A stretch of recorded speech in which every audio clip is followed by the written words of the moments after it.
साल के छोटे तो उनके दिमाग में बाप घुसता ही नहीं है, इसलिए कि उसके बेटे भी जवान हो गए, उसके भी पोते हो गए, अब्बू जिंदा है।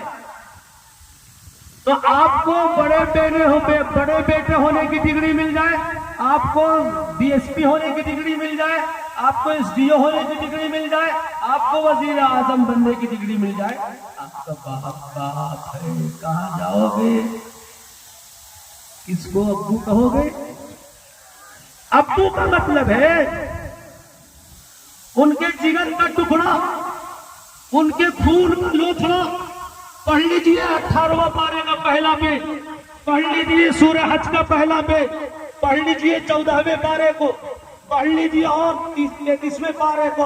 हर जगह ये बात कही गई है कि इंसान खून के लोथड़े से पैदा हुआ है। अगर हमारी औलाद इस तरह से पैदा नहीं है तो हम भी अपने अब्बू से उसी तरह से निकले हैं। आज अब्बू को आंख दिखाने लगे, चुप रहा, तू चुप रहा, तू खाना बोल रहा था।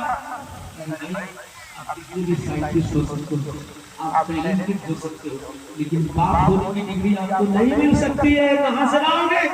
किस कॉलेज में बाप होने की डिग्री दी जाती है? नहीं दी जा सकती। माँ होने की डिग्री किसी कॉलेज से नहीं मिल सकती है। पैसे देकर कोई बाप नहीं बन सकता है। इसलिए बाप को पहचानिए, माँ को पहचानिए। ऐसा नहीं कि किसी बेटे को मैंने देखकर बोल दिया, ऐसा नहीं। जब से मैं पढ़ रहा हूँ, 3 दिन से इन आयतों को मैं पढ़ रहा हूँ, या अबदी या अबदी या अबदी। तो बाप का एहतराम कीजिए, माँ का एहतराम कीजिए। और चचा तो दुश्मन होता ही नहीं, चचा तो प्रॉपर्टी बांटेगा। हदीस में ये बात है, उलमाए कराम से पूछ लीजिए कि चचा जो होता है वो बाप